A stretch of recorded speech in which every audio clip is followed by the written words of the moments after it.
Oh, come on, my soul. Oh, don't you get shy on me. Lift up your song, 'cause you've got a lion inside of those lungs. Get up and praise the Lord.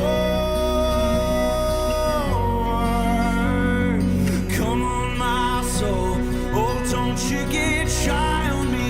Lift up your song, 'cause you've got a lion inside of those lungs. Get up and praise the Lord.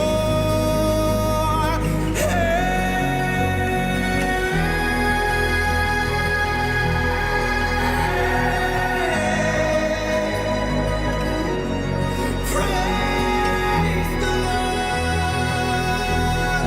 Praise the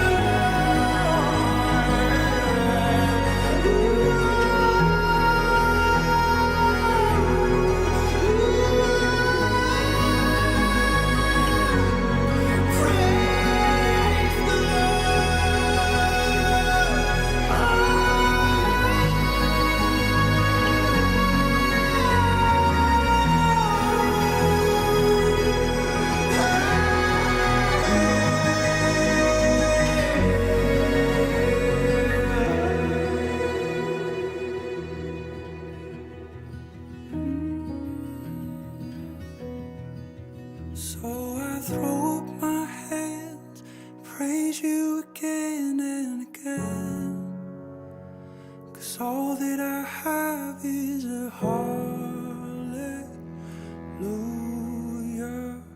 hallelujah. And I know it's not much, but I've nothing else fit for a king, except for a heart singing hallelujah, hallelujah.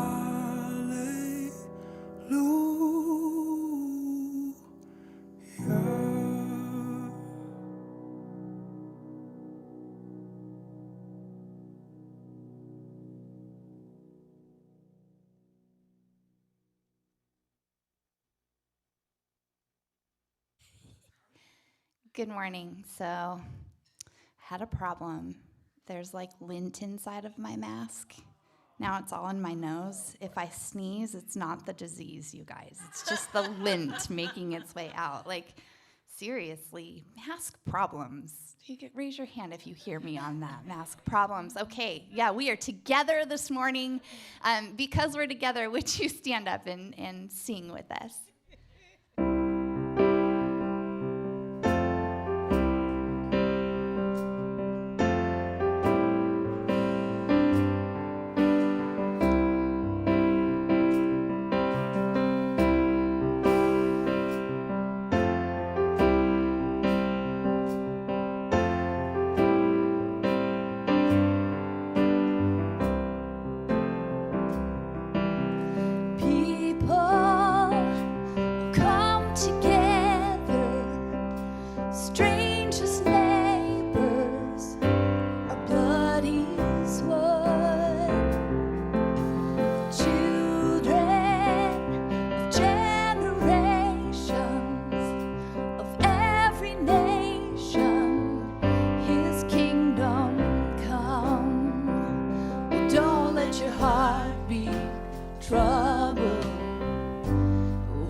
troubled.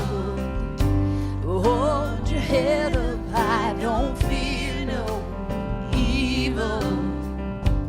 Fix your eyes on this one truth: God is madly in love with you. Well, take courage, hold on, be strong. Remember where our help comes from.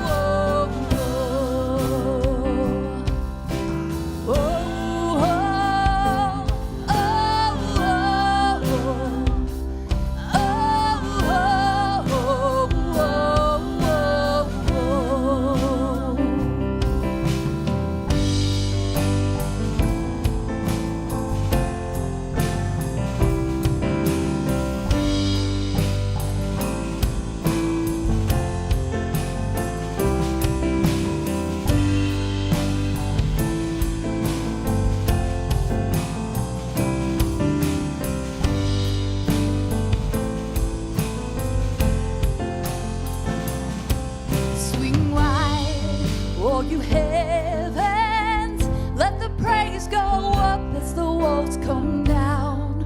Oh creation, everything with breath, repeat the sound. Oh his children, clean hands, pure hearts, good grace, good God. His name is Jesus. Swing wide, oh you heavens, as the walls come down. Oh creation, everything with breath, repeat the sound. Oh his children, clean hands, pure hearts, good grace, good God. His name is Jesus. Swing wide, oh you heavens, let the praise go up as the walls come down. Oh creation, everything with breath, repeat the sound. Oh his children, clean hands, pure hearts, good grace, good God. His name is Jesus. And Jesus, our redemption, our salvation is in his blood. Jesus, light of heaven, friend forever, his kingdom come. Jesus, our redemption, our salvation is in his blood. Jesus, light of heaven, a friend forever, his kingdom come. God, you are our salvation, you are our redemption, and we're gathered in this place to hear from you. And God, to respond to you and all that is good in you. God, as we are gathered, help us to just kind of set aside whatever was our morning, whatever we walked in here with. I pray that we would just take a moment and just breathe in a corporate breath.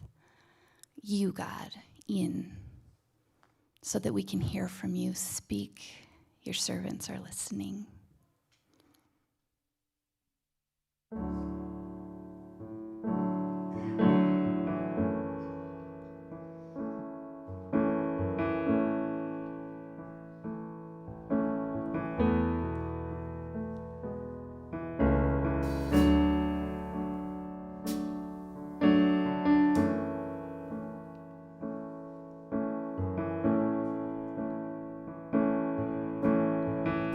How I live for the moments. How I live for the moments where I'm still in your presence. All noise noise dies down, Lord, speak to me now. You have all my attention, and I will linger and listen. I can't miss a thing. Lord, I know my heart wants more of you, and my heart wants something new, so I surrender all. And all I want is to live within your love, be undone by who you are. My desire is to know you deeper. Lord, I will open up again, throw my fears into the wind. I am desperate for a touch of heaven. Oh, oh, oh, oh. You're the fire. You're the fire in the morning. You're the cool in the evening, the breath in my soul, oh, the life in these bones. There is no hesitation in your love and affection. It's the sweetest of all. Oh, I know my heart wants more of you, and my heart wants something new, so I surrender all and all I want is to live within your love, be undone by who you are. My desire is to know you deeper. Lord, I will open up again and throw my fears into the wind. I am desperate for a touch of heaven. Oh, oh,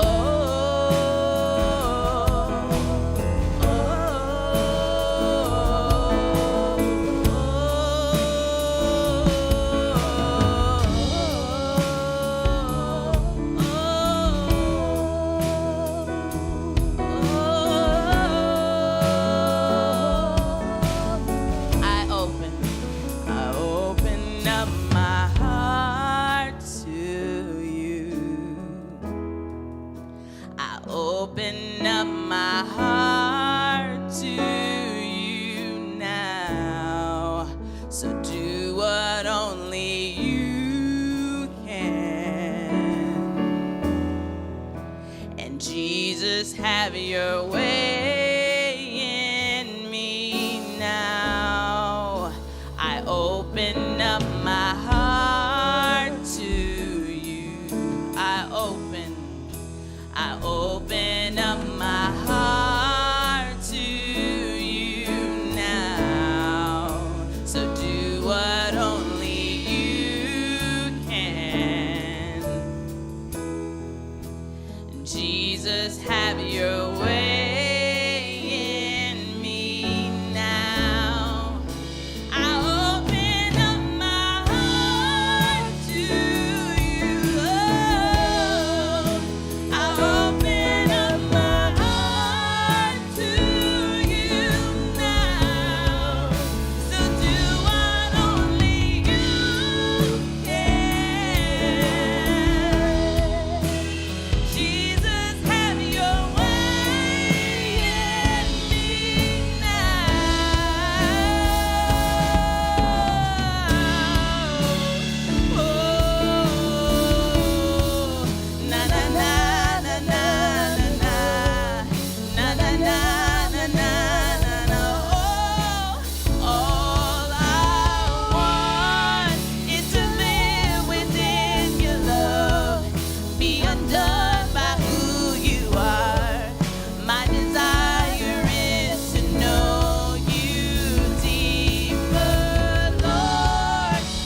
to live within your love, be undone by who you are.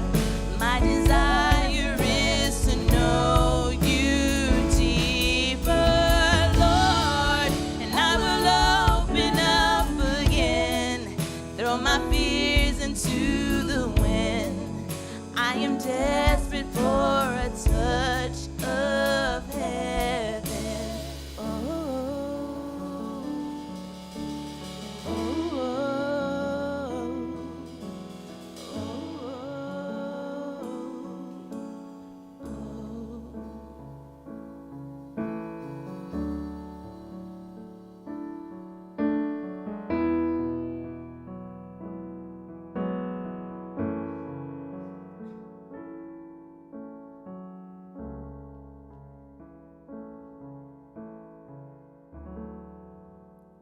God, we surrender this space to you in this moment and invite you.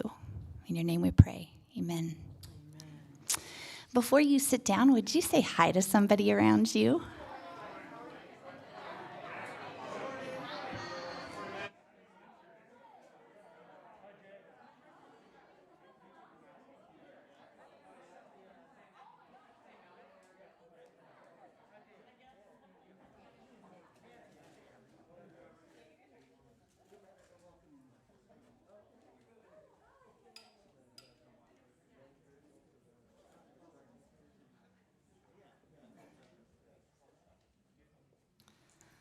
Well, good morning again.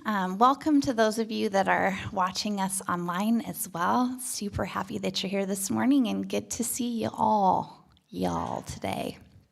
I just have 2 announcements for us. It's going to be weird, so maybe I could just add a lot of extra. No, kidding. I'll get straight to the point. This coming Wednesday, we're going to have dinner in the park at Briar Park, and that happens at 6:30 p.m. Bring your own food, whatever you want for dinner, and then we're going to play some family-friendly soccer this time, and would love to have you come out for that.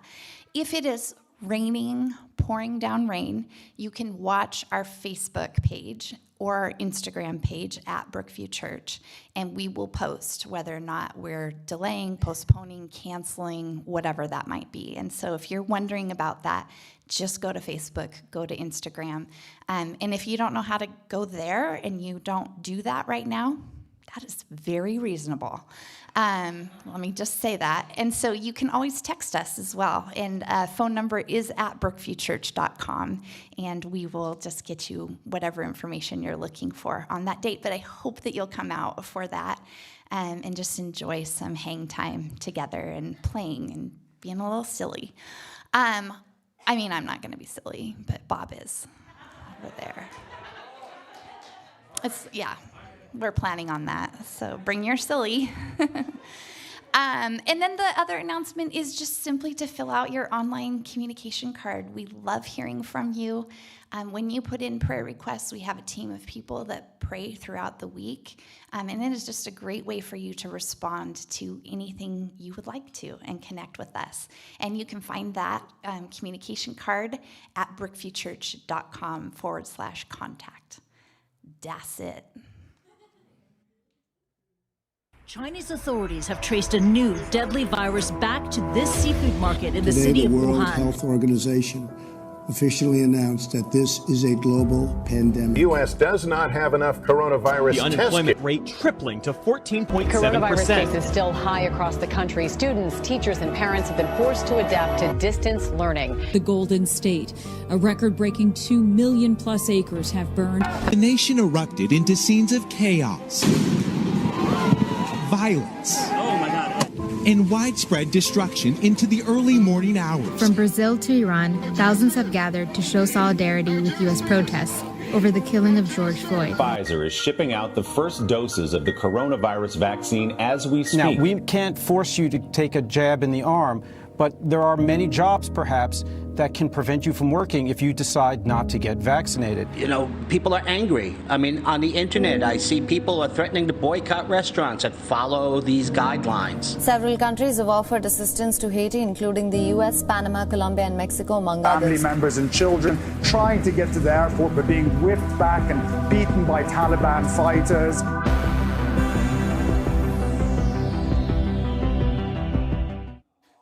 You guys, I want to start a new series. I'll talk about that in a minute. I asked Jen to put together a video just sort of chronicling some of the stuff that's gone on over the last year and a half.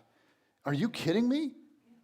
That's unbelievable. And with, the stuff that's gone on is unbelievable. But the video, I was like, I am discovering after, how long has it been? 97, 24 years of marriage. I am discovering that she is a little bit more than just a pretty face. So we've got that going. Also, I have to give a shout out. Our worship team lost its lead instrument, our guitar player, on Thursday. And so Jen said, Kelly, could you lead from piano? And Kelly's like, I guess. She's slaying it. Like, let's go. Girlfriend, you can tickle the ivories. So today we're starting a 4-week series called Strange Times, because we are living in the midst of some seismic cultural shifts. And really the question for us is, as followers of Jesus, how do we navigate it? In this past year plus, we have faced an onslaught of strangeness. Now, Americans have faced hard times before. Like just this week, I was talking with Kate, my 22-year-old daughter, and we're talking about the reality that, what her great-grandparents lived through. Some of the stuff that just came at them. Like, they lived through World War I, right? And then the Depression, and then World War II. But here's what makes our time strange in a very different way. In World War I and the Depression and World War II, people were in it together. Those things tended to, not always, but they tended to bring people together. But much of that, not all of it, but much of it actually served to unify people. But in this past season, right, the division and the polarization are just palpable. So many people have lived through the acute pain of this season, like the compounding effects of a pandemic and a recession and injustice and the political turmoil and wildfires and crazy things happening globally, all of it, they've gone through that alone. Lonely and sad, with nobody to process all of the trauma with. And there's been all sorts of research conducted on the science of happiness. And here's what's fascinating. I just find this fascinating. There are not hundreds of factors that lead to someone being happy or not being happy.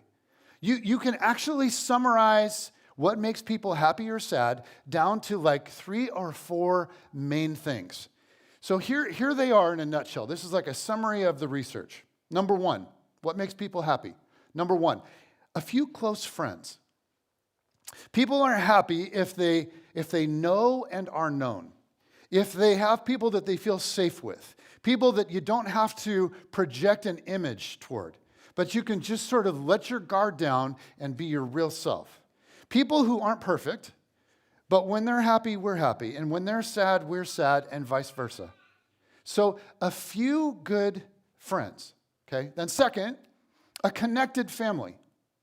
Like mom, dad, sisters, brothers, cousins, grandparents, all of that, but not just biology, like relational closeness. People that through thick and thin are there. Okay, and then number 3, meaningful work. And get this, somebody's not having meaningful work. I heard that groan. Just so y'all know, I love my job. It's very meaningful. It actually, meaningful work, and it actually doesn't matter that much. It doesn't matter, actually with the research, it doesn't matter if it's high paying or low paying. It doesn't matter if it doesn't pay at all. Sometimes our work may not be a career, it's raising kids or it's volunteering or there's other things. But if people feel like they regularly make a contribution to human flourishing in some way, even at a very ordinary level, then at the end of the day, they generally feel pretty good about life. And then finally, number 4, a way to make sense of life, like a theology or philosophy to make sense not only of life, but just as importantly, of death and suffering, which is exactly what secularism cannot give us. So if you were to boil this down even further, happiness essentially resides in friends, family, vocation, and religion. And as a generation, we are actually living through the hollowing out of all 4. All 4 factors that experts and researchers tell us are the keys to happiness. And of course, a big factor in all of this is the shift to this digital age, right? We now relate to each other in drastically different ways. And so get this, the average American in just a few years, not like decades, but just a few years, has gone from 3.2 friends to 1.8 on average. Meaning, friendship across our nation has been cut in half. This guy named Robert Putnam is a famous Harvard researcher, and he reports that 40% of Americans now have 0 to 1 confidant. So 4 out of 10 Americans have little to no one to just talk with, to process pain with, to process this last year with. Americans, you guys, have become the loneliest people on earth. Now, there is a historical reason for this and a current one. Let me run through both of these. First, the historical one is that, as you know, America is a social experiment built around what sociologists call radical individualism. So in every culture, there's always a tension between the individual and the group. In traditional cultures, right, the weight is over on the side of the group. And if extreme, then those cultures can actually be oppressive to the individual, right? And so America is in part a reaction to the abuse of authority structures.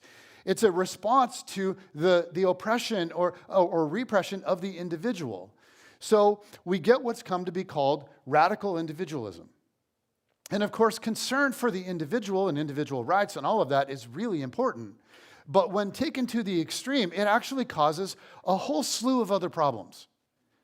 Because individualism, or if you prefer the synonym, autonomy, is in direct tension with all 4 factors that we're told lead to a happy life: friends, family, vocation, and religion. Because all 4 require us to surrender our autonomy to someone or something beyond ourselves.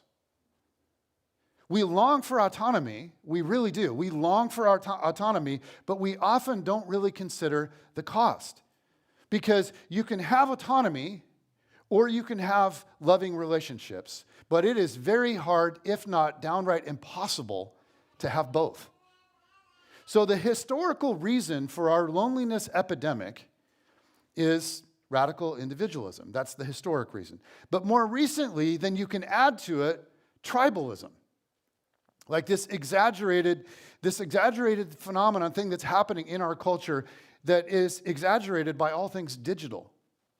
Tribalism is marked out by joining a group that defines itself as being in opposition to other groups.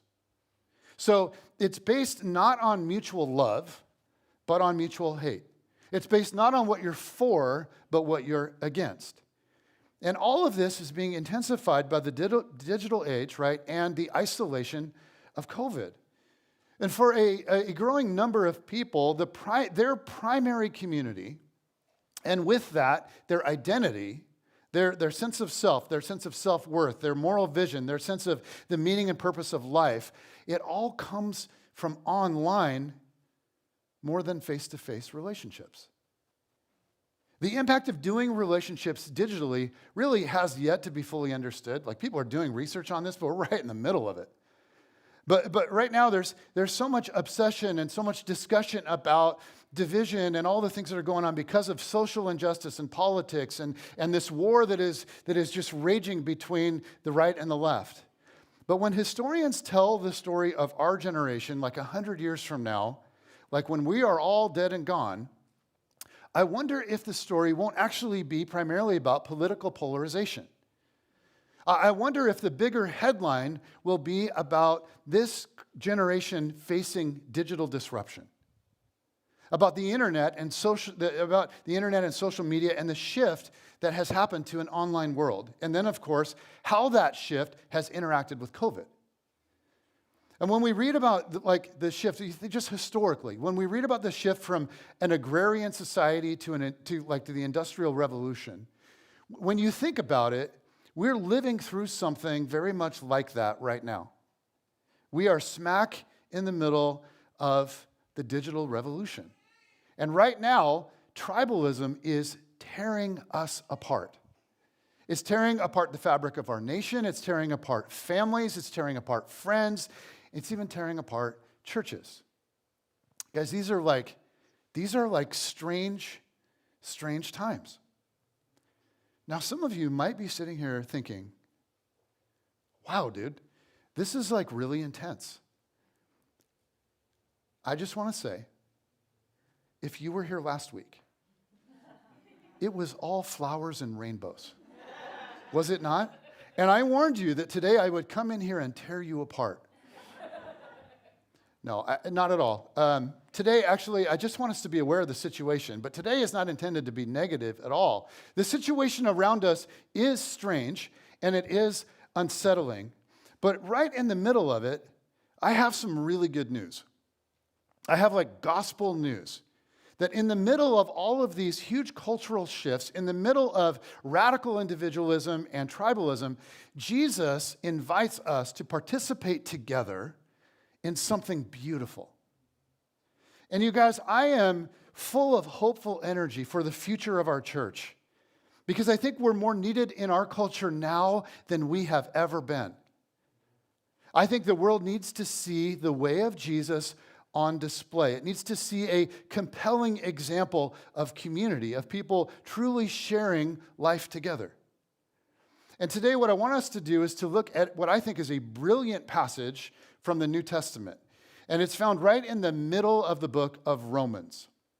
So we find this beautiful, compelling vision of community, of the church. And it's this picture of an alternate society in sharp relief to the individualism and tribalism of our day. And you guys, this is one of the most stunning passages on community, I think, in the entire Bible. Now, if you're new to the Bible, Romans is like a theological masterpiece. The first 8 chapters really are all this deep theology. They're all about what God has done in Jesus through his coming and his life and his teachings, through his death, burial, resurrection, and his ascension to the right hand of God, and then the coming of the Holy Spirit.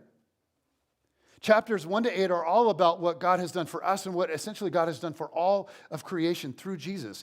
And then in chapters 9, 10, and 11, it's all about what Jesus has done in this new community that he's building called the church. How Jesus gave birth to a new kind of society, a new multi-ethnic, Jew plus Gentile family. 2 groups, 2 social groups that in the first century were literally at each other's throats, coming together in a family. They were at each other's throats in pain and war and oppression and injustice. 2 groups that have now come together as brothers and sisters through Jesus. Okay, so then in chapter 12, you get to this sort of hinge chapter in the book of Romans. And the opening line that we're about to read begins by saying, therefore, meaning in light of the last 11 chapters, in light of all that, here's the vision for how we are to do life together. And today, you guys, we're going to cover all of Romans chapter 12. And we are going to have to fly through some of this. So here we go. Verse 1. Therefore, In light of everything Jesus has done and this new society he's calling us to participate in that Paul's talked about in chapters 1 to 11, therefore, in light of all that, I urge you, brothers and sisters, in view of God's mercy, to offer your bodies as a living sacrifice, holy and pleasing to God. This is your true and proper worship. And there it is. In light of what Jesus has done, Paul opens this and says, we're to live like family, like brothers and sisters. Now, we're not a family by blood.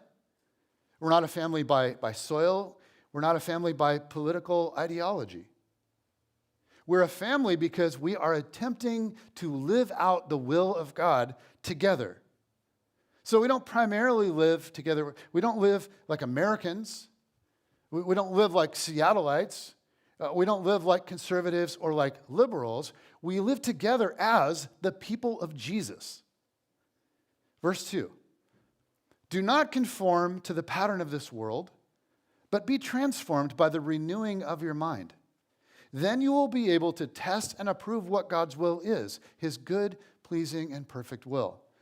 To live as a family, as brothers and sisters, will actually require something very different from the broader culture. We cannot just adopt or conform to the pattern of this world. We live in a world with all kinds of tribes and all kinds of divisions and deep selfishness, right? But to be the family of Jesus together, we're going to have to adopt a new pattern. And Paul here is laying out for us a contrasting pattern or vision to that of our culture, to that of our world. His very honest yet challenging vision for being set apart, what it looks like to not conform to the pattern of this world. Verse 3, for by the grace given me, I say to every one of you, do not think of yourself more highly than you ought, but rather think of yourself with sober judgment, in accordance with the faith God has distributed to each of you. Paul says, use sober judgment when you think about yourself. Some of you, I don't know. Use sober judgment. I love that. In other words, recognize your limitations and celebrate the strength of others. God has given you gifts, but you also have limitations. God has given gifts to others that he has not given to you. So you will need to rely on other people a lot. And it means, this is so painful, but it means you cannot be the expert on everything. Humility will be a prerequisite to live well in this new family. Verses 4 to 5. For just as each of us have one body with many members, and these members do not all have the same function, so in Christ we, though many, form one body. And each member belongs to all the others. And now Paul shifts the metaphor from a family to the metaphor of a body, which is like even more unified. And the idea is that we all have many body parts, right, that form a single person. You have toes and you have ears and you have a spleen, right, and hair and elbows, right? But each of those individual parts, all of them are you. They all have different and yet very important functions. And it's the same way in the church. One body with all these different parts, verses 6 to 8. Paul says we have different gifts according to the grace given to each of us. If your gift is prophesying, in other words, kind of saying the truth, spelling out the truth, calling out what is, then prophesy in accordance with your faith. If it's serving, then serve. If it is teaching, then teach. If it is to encourage, then give encouragement. If it is giving, then give generously. If it is to lead, do it diligently. If it is to show mercy, do it cheerfully. And of course, this is not an exhaustive list. It's just examples. All of us bring something a little bit different to the table. And so you guys, when you think about it, this takes radical individualism and just throws it out the window. And now Paul rapid fires off a list of over 25 short staccato commands of what it takes to actually be like one body together, what it takes to be unified, what it takes to live together as family. And I'm telling you, these are staccato, they're rapid fire. They come at you fast. So I am going to fly through all 25. You ready? Hold on to your hat. Here we go. Verse 9.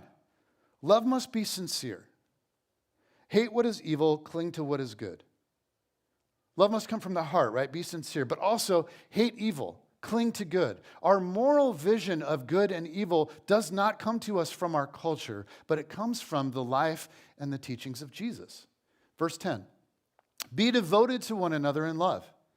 Honor one another above yourselves.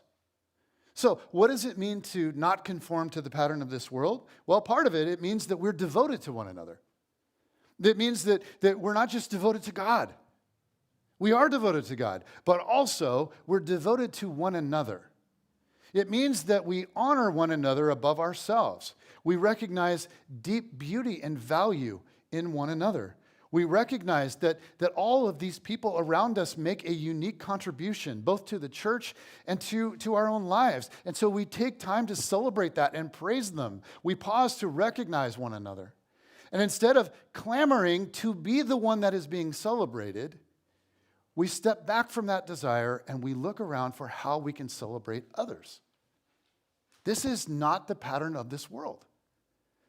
Verse 11, never be lacking in zeal, but keep your spiritual fervor serving the Lord. So stir up, like actively stir up that inner passion for God and for serving.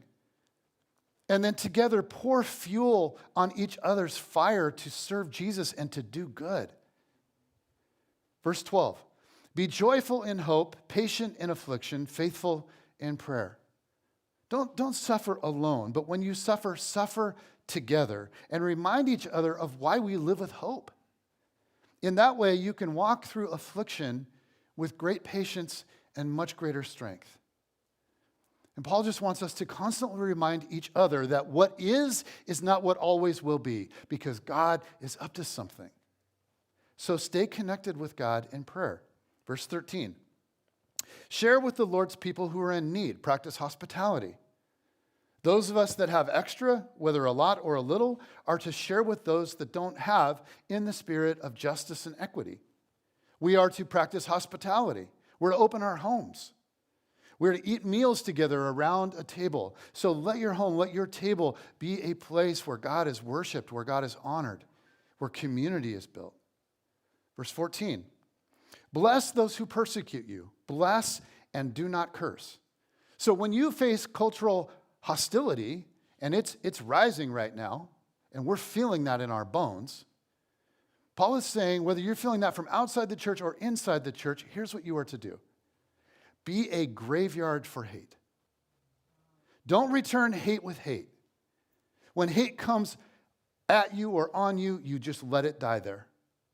Our calling in this era is to actually follow the example of Jesus, to be who was crucified in public and yet did not retaliate. Verse 15, rejoice with those who rejoice, mourn with those who mourn. When people are facing loss or fear or sadness, be sad with them. When those in the family are celebrating, then celebrate together. Don't live this I do me, you do you kind of life. Verse 16, live in harmony with each other. Do not be proud, but be willing to associate with people of low position. Do not be conceited. And again, this is all a picture of what it means to be set apart. He says, live in harmony. Find a way to get past political tensions, personal tensions. Find a way to get past differences on non-central issues. Find a way to live at peace with one another. So do not be proud, but willing to associate with people of low position. See, if we're proud and we're trying to outclimb and just outshine one another, then all we're doing is replicating the pattern of our world. And that way of life is death to a community. It's death to a family. And what happens when people in the church inevitably hurt one another? Verse 17, do not repay evil for evil. Be careful to do what is right in the sight or eyes of everyone. So in other words, when you're hurt, don't hurt back. Be careful to do what is right in the eyes of everyone. Verse 18, if it is possible, as far as it depends on you, live at peace with everyone. It takes two people to live in peace and harmony, right? It takes the will of two different people. But Paul is saying, as far as it depends on you, do your part.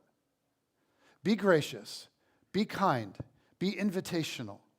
Meet them more than halfway. Verses 19 and 20. Do not take revenge, my dear friends, but leave room for God's wrath. For it is written, it is mine to avenge. I will repay, says the Lord. Verse 20. On the contrary, if your enemy is hungry, feed him. If he is thirsty, give him something to drink. Like, go out of your way to show extra kindness to those that have hurt you.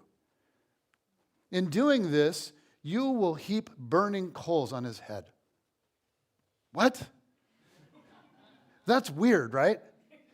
Heap burning coals on their head? Like, what? Okay, this is actually a quote from Proverbs 25 in the Old Testament. And it's a reference to an image from very ancient cultures. I don't know about you, I've never heaped burning coals on anyone's head. I'm pretty sure Jesus would be against that. So this is an image from ancient culture. It was a saying and an image from ancient culture. And you guys, there are multiple suggestions for how to interpret it. And if I were to stop right here and walk through them all, you would fall asleep and it would just derail us. It would take way too long. So I encourage you to look it up for yourself. But the point that Paul is making all around this verse is not ambiguous. It's not tricky at all.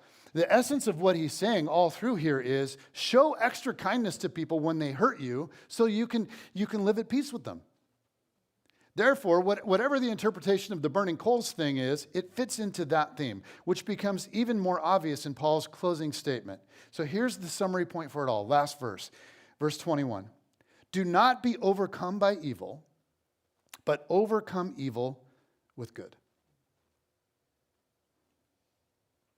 Do not conform to the pattern of this world. Do not be overcome by evil, but overcome evil with good. What a beautiful and compelling vision, is it not? I mean, you guys, I kind of feel like we should just stop right here and give the Bible some applause. Like, let's go. But, okay, that's a lot to remember. You're like, okay, so I'm supposed to do what? So let me kind of boil this down and summarize it. This is just my attempt to kind of pull out three main ideas for us to really wrap our minds around to live out. Okay, so here we go. Number one, forgive each other for not being God. It is really, it's essential that we have reasonable expectations of one another. And the first command for community is forgive each other for not being God. Why? Because no church, no community, no relationship, no friendship, no spouse, no marriage, no family of origin, no parents, no children, no pastor can live up to all of our expectations. Everyone and everything, I'm sorry to be a downer, but everyone and everything will at some point let you down, including yourself. You can't even live up to your own expectations. And neither can I. We're human. We're all flawed and we're all broken. So let's be real about it. Christians love to point to Acts chapter 2 as like the template for the church, right? And it is. It's a stunning description of the early church. And you hear people say, "Oh, that's what we need. All the churches should be like that. We should be like the early church." And okay, that's not a bad idea. That's not a bad thing to be striving for. There's a lot there to emulate. But sometimes people are living in a fantasy of what the church should be. Like they envision some sort of utopia. And then they walk in and they meet real people and they experience like an actual church. And they get hit with all this frustration and disappointment. But you guys think about this. If Acts is our example, we should probably keep reading beyond chapter 2. You think? And sometimes people don't realize that Acts chapter 2, that in that phase, the church is still in like the honeymoon phase. Right? That same church in Jerusalem, you just keep reading a few chapters later, if you just keep reading in the book of Acts, it will go on to deal with racism, full-on income inequality, persecution, power dynamics, leadership splits, false teaching, debates over theology, total confusion about what to do next, and on and on and on. Acts paints a picture of a church that's beautiful, but you guys, it is anything but utopia. So many people in our generation are disillusioned with the church. And a lot of it is for really good reason. I mean, certainly historically, right? But also over the last year plus. I mean, for many of us, it's really hard to process things that are said and done by people who claim at some level to follow Christ. So a lot of disillusionment. But sometimes our disillusionment comes really from just irrational expectations. We expect the church to be free of sin and brokenness altogether. But you guys, what is a church? A church is just a gathering of people that are learning to live a new way together. We're learning. And so we should expect to encounter stuff that needs to be forgiven. Stuff that's broken, that will take a lot of work to fix. We have to enter into this with realistic expectations. There's a classic book called Life Together, written by a guy named Dietrich Bonhoeffer. And Bonhoeffer was a German pastor in the time of the Nazis. And he established this underground, Christian community called Finkenwald. And it was a training institute that was primarily based on the teachings of Jesus found in the Sermon on the Mount. And so people came into this community, they lived together they in a co-housing situation, and they learned to live the way of Jesus together. Bonhoeffer went on to be executed by the Nazis shortly before the end of World War II. But he wrote a little book about living in community based on his very extensive experience called Life Together. And in it, he describes what it is that will destroy community. And I think this is so true and so well said. He writes, "The sooner this shock of disillusionment comes to an individual and to a community, the better for both.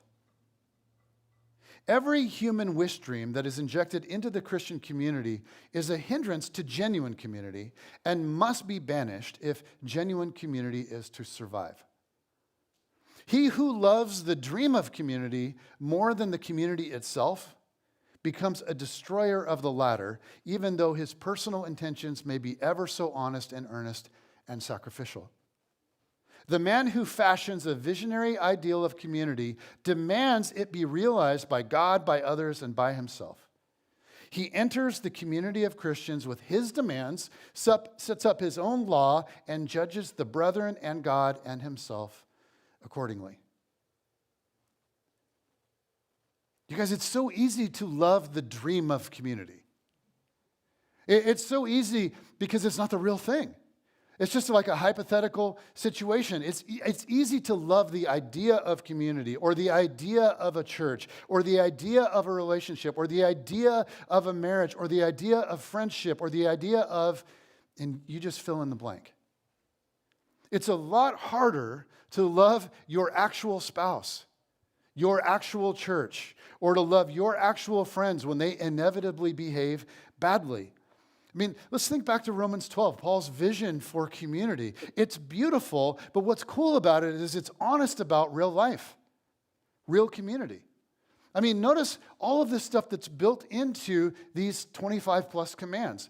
Paul just assumes there's going to be tension, that there's going to be interpersonal conflict, that you're going to want to get back at people, that you're hurt and you're going to want to get even, that you're full of pride, that you don't want to share, that you don't want to listen to other people, that you are jealous of other, and on and on and on.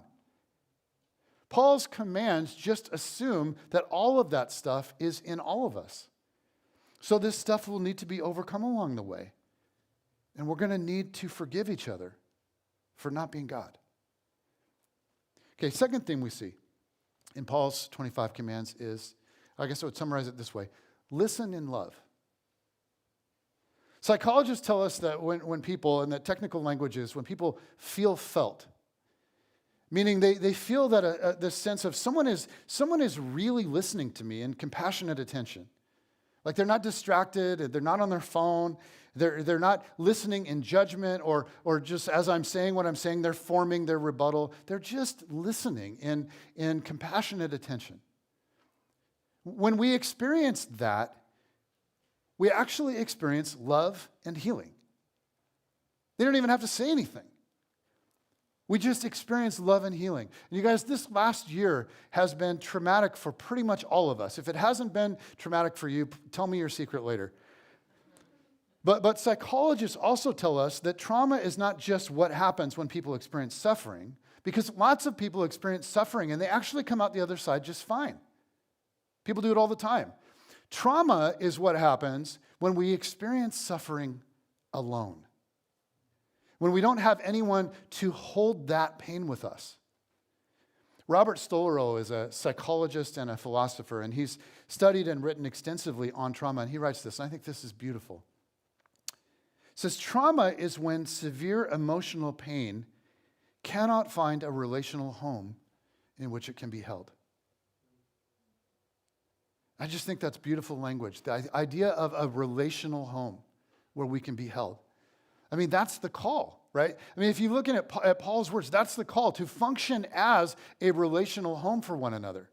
A community of people who really listen to one another. A place where we can feel safe enough to let our guard down and be real. And when we talk, we don't have to hit the edit button first. We can just process our real emotions as they are really coming to us. But I want to give a warning here. Because you can hear me say this, you can be sitting where you are, I'm up here on the platform, you're there, you can hear me say this and then think, you're right, Pastor. So how is the church doing that for me? Do I feel felt? Do I feel like I'm being heard and listened to? Gosh, sometimes I don't. Maybe this church isn't really serving me very well. And I just want to say, the more you focus on you being served instead of how you can serve others, the more this is all about your needs being met, the less likely you are to breathe life into anyone else. A bad question is, well, how's the church doing that for me? A better question is, who are you doing that for? Are you someone that really listens in that kind of way? Who are you serving by being that and doing that for them these days?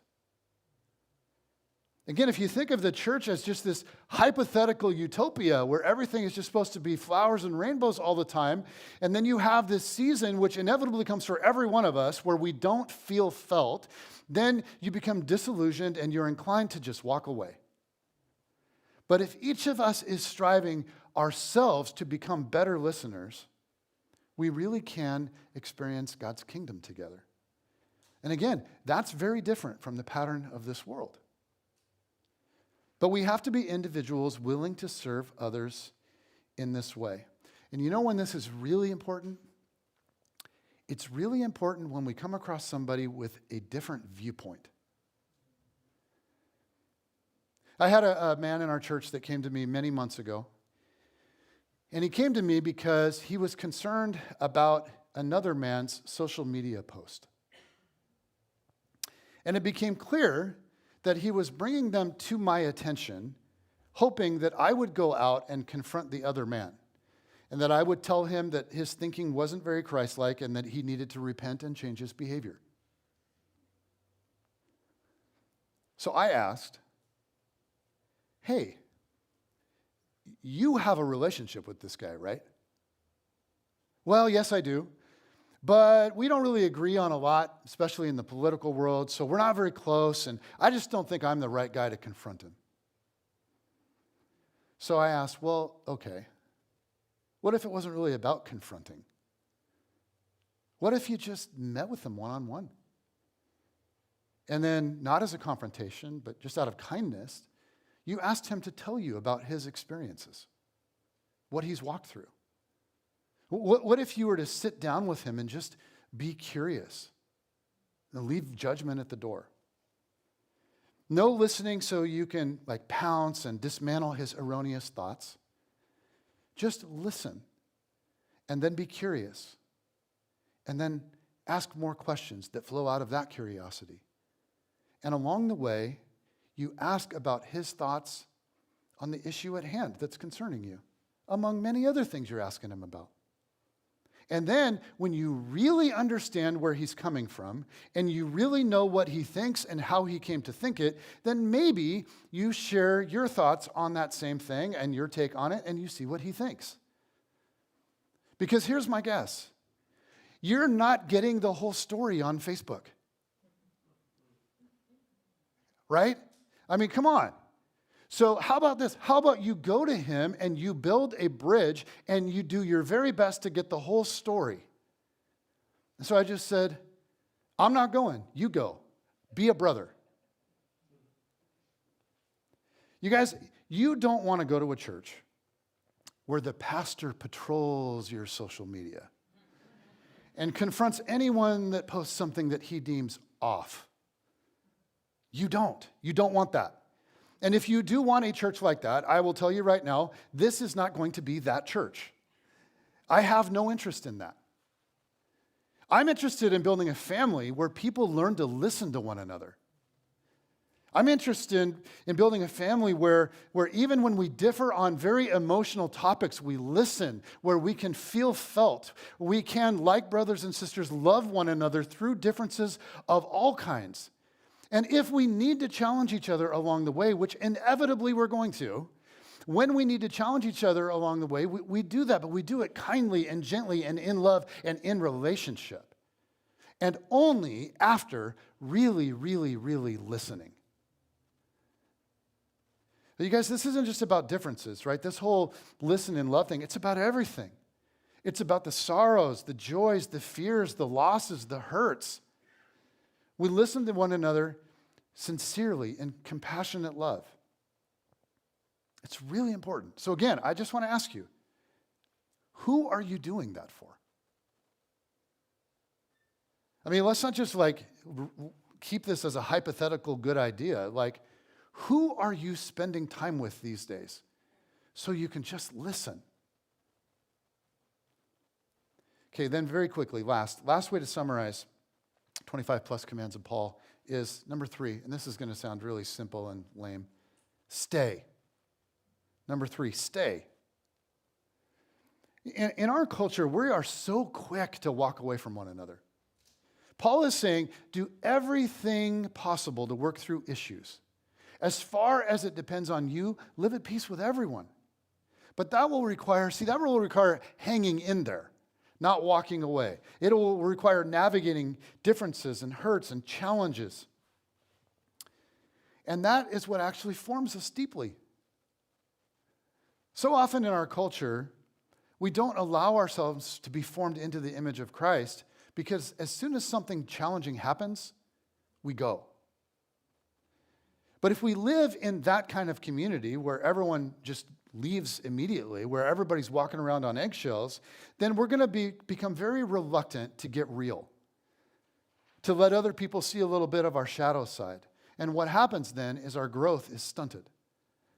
And this is why the relationships with the most potential to form us into the likeness of Jesus are the long-term ones.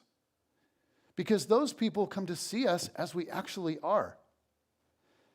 Now, there are times, right, to break off a relationship because it's toxic or it's unsafe. I mean, that just goes without saying. Or because God calls you in another direction and you just need to move or move on. Not all relationships, not all friendships are designed to last until you die. That's okay. But as a general rule, we stay. Or at least we're really, really slow to go. Okay, let me summarize. What does it take to live together in community? Forgive each other for not being God. Listen in love and stay. And if this feels really non-dramatic and unglamorous, I just think this is how you guys, I get it. It does feel that way. It doesn't feel all that exciting. But this is how we can play a small part in the healing and the renewal of people and the broader culture. This is how we do it. This guy named David Brooks said in a recent interview, he's a New York Times guy, he said, culture changes when a small group of people find a better way to live and the rest of us copy them. We're a small group of people in the broader culture of Greater Seattle. Like as followers of Jesus, I don't know what percentage we might make up. It's pretty small. But right now, there are a lot of people in the culture all around us that are beginning to ask questions. A lot of the facade of secularism and individualism, all of the isms of our time, in this season, they are starting to crumble and fall apart, and people see it. And so they're looking around right now, looking for a different way. They're looking for a better way. And we've got all kinds of issues and problems, even here at Brookview. We got issues and problems. But what if we were to find a better way and then just continually invite others in?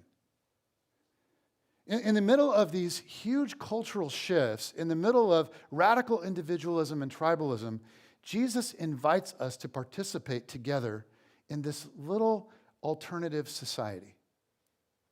A society extending open arms to lonely and broken and hurting people. That's awesome. Father in heaven, I thank you so much for this family, for this body that is Brookview. And I thank you for the way this group of people has really embodied all three of those things so well for so long. Not perfectly, but we do. We forgive each other for not being God, and we listen in love, and we have stayed through all kinds of things. And that is so beautiful.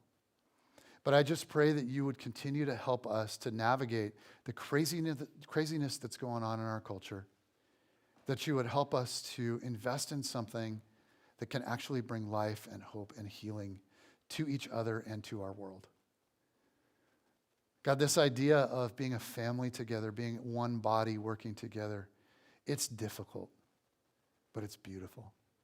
So help us to continually learn how to do it better and better and better. All for your glory. Amen.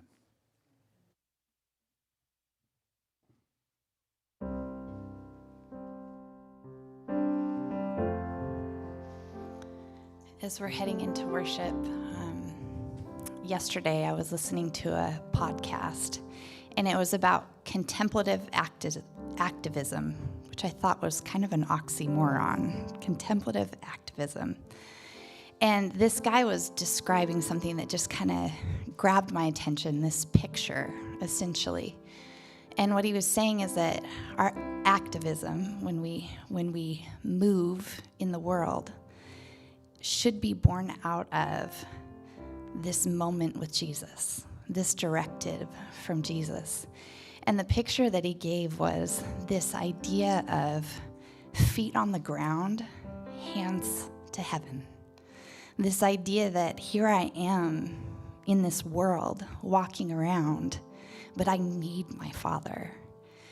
And so I want to invite you in worship today at some point to just engage in that imagery of God, here I am walking in your world, but I need you. I need the breath of heaven. I need your direction. And so however that makes sense to you, if this room, God, could fade away and we could be fully immersed in who you are. God, move as we respond to you.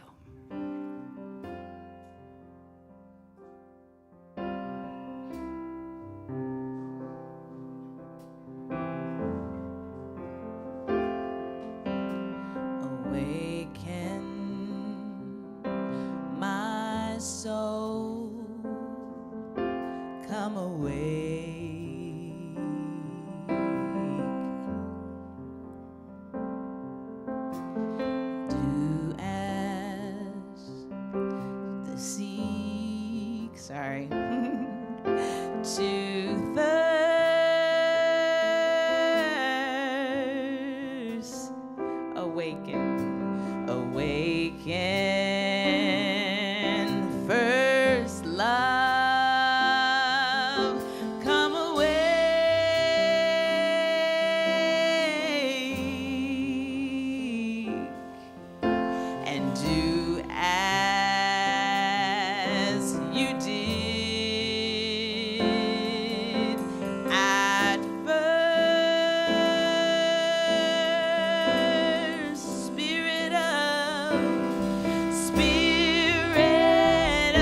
one. Awaken my soul.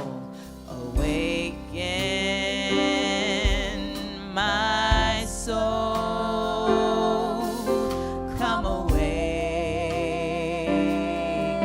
to hunger, to seek, to thirst, to hunger, to seek, to thirst.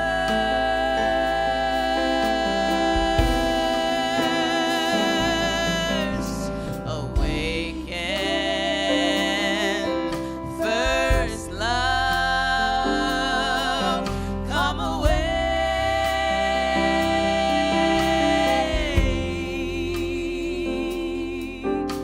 and do as you did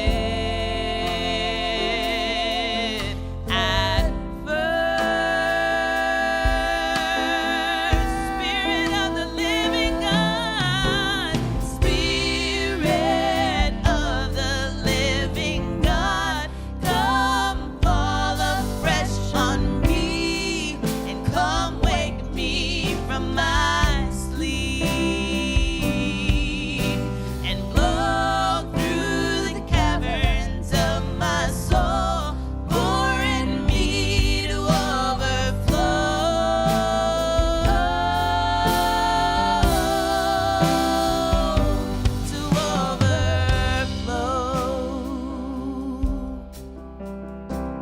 Spirit come and fill this place. Sing it out like you mean it, and you're asking God to fill. Now let your glory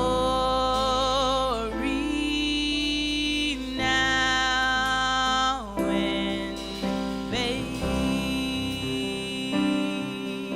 Spirit, come fill this place. Spirit, come and fill this place. Won't you fill this place?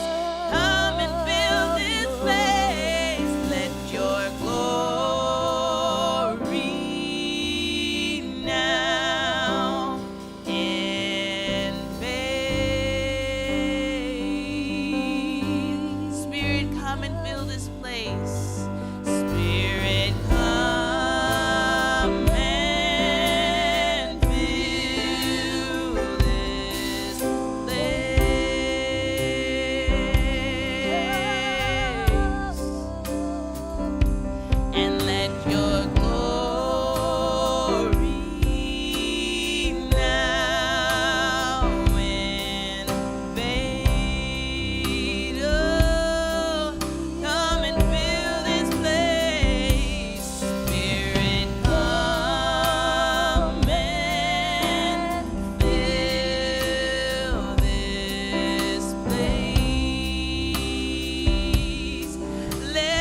I be a pure reflection of all you are? A love that is patient, a love that is kind, a love that keeps no offenses or wrongs in mind. Make me like Jesus, make me like Jesus.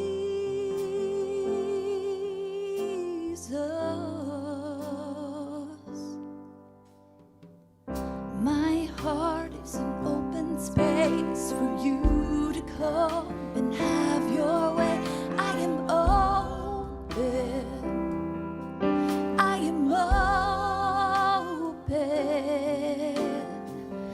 My heart is an open space for you to come and have your way. I am open, I am open.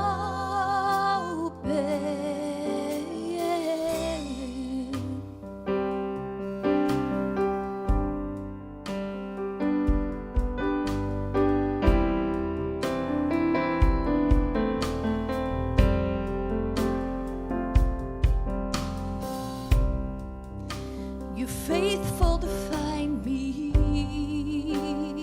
right where I am. Well, even in my wandering, you call me friend. And mercy receives me and lifts me to my feet. And I'm caught up in the wonder and of knowing Jesus, of knowing Jesus.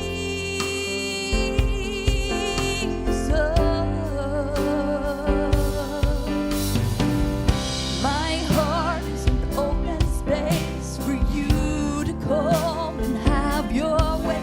I am open, I am open.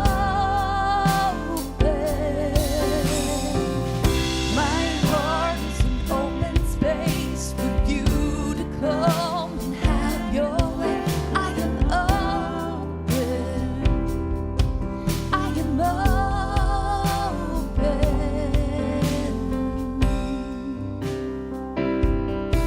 I am open, I am open, I am open. Do whatever you want to do. Say whatever you want to say. Move however you want to move. Change whatever you want to change. And do whatever you want to do, God. And say whatever you want to say. Move however you want to move. Change whatever you want to change. My heart is an open space for you to come and have your way. I am open, I am open. My heart is an open space for you to come and have your way. I am open, I am open.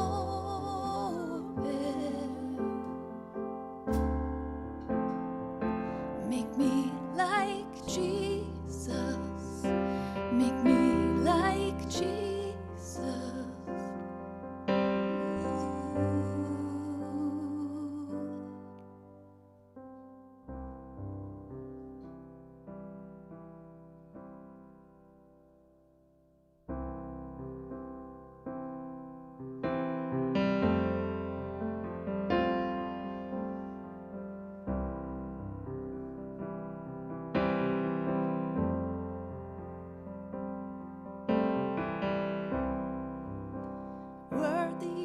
every song we could ever sing.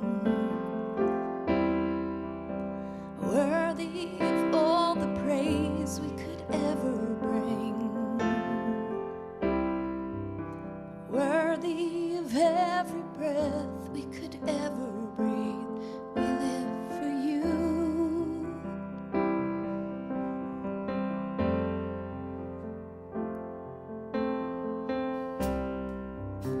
Jesus, the name above every other name. Jesus, the only one who could ever save. Worthy of every breath we could ever breathe. We live for you. We live for you. And holy, there is no one like you. There is none beside you. Open up my eyes and wonder and show me who you are and fill me with your heart and lead me and your love to those around me. Oh,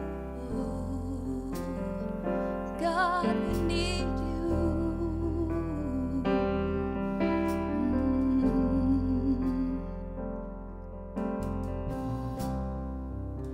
Worthy of every song we could ever sing. You're worthy of all the praise we could ever bring.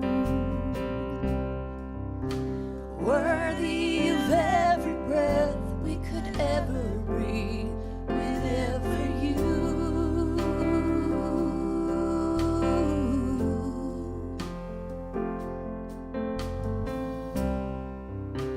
Jesus, the name above every other name. Jesus, the only one who could ever save. Worthy of every breath we could ever breathe. We live for you. Oh, we live for you. Holy, there is no one like you. There is none beside you. Open up my eyes in wonder and show me who you are and fill me with your heart and lead me and your love to those around me.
horizon, a new horizon. I feel it rising. Make me a vessel of your hope and pour me out, and pour me out, and pour me out. Wherever I am, wherever I go, and pour me out, and pour me out, and pour me out. Wherever I am, wherever I go, like a rushing river, like a rushing river, let mercy flow through my heart into my world. Like a rushing river, let mercy flow through my heart into my world. Like a rushing river, let mercy flow through my heart into my world. Like a rushing river, let mercy flow through my heart into my world. Like a rushing river, let mercy flow through my heart into my world. Like a rushing river, let mercy flow through my heart into my world. Like a rushing river, let mercy flow through my heart into my world. Like a rushing river, let mercy flow through my heart into my world. And pour me out, yeah, and pour me out, and pour me out. Wherever I am, wherever I go, and pour me out, and pour me out, and pour me out. Wherever I am, wherever, and pour me out, and pour me out, and pour me out. Wherever I am, wherever I go, and pour me out, and pour me out, and pour me out. Wherever I am, wherever I go.